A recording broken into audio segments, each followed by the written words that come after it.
Hi and welcome to my video. So for this one, I decided to do a voiceover just because I have more to talk about. Since this one took a little more thought process than usual and a little longer than I expected to. I started this last night on July 4th and I didn't finish it until a little after midnight, July 5th. And yeah, so at the beginning, well, before I started painting, I inked in the sketch of the girl, and I had a sketch of a nature background, like she was going to be in a park, but it was really awkward to have her just staring at nothing, so I thought about maybe having her facing a pastry display so she could pick out which pastry she wants, but then I realized that was a little too complex and I didn't feel like tackling that sort of level of complexity tonight. So I decided to go with something different. Lately I've been watching a lot of Only in Japan videos, and so I've been seeing a lot of Japanese town backgrounds.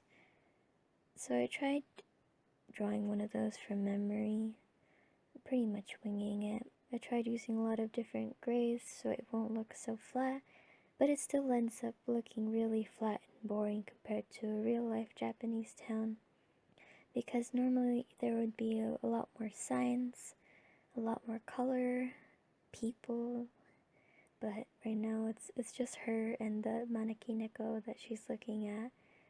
So I have it a bit like the viewers inside this open store shop, and she's just looking at the maneki neko in front of the store, because that's all I could think of. I didn't feel like drawing item displays because that's really difficult. I also thought about putting her in a clothing store, trying to pick out clothes, but like I said, that's difficult.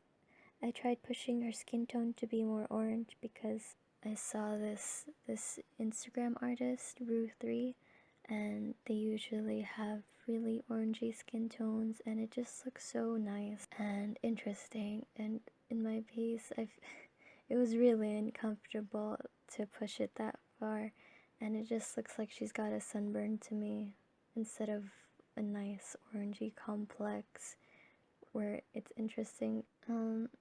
Yeah, so I don't think I really challenged myself that much in terms of values in this painting, but I did go out of my comfort zone and do a more geometric background.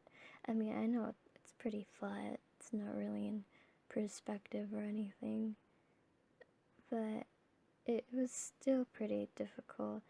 I know that in real life there'd be people or bikes or more life on the street and more reflection in the department store windows, but I just didn't know how to do that without looking at a reference, and I didn't properly use a reference, so that's where I fell short in the background and environment.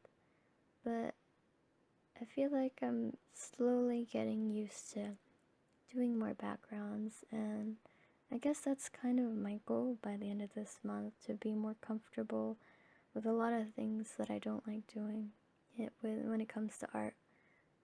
But yeah, thanks for watching and thanks for listening. Bye!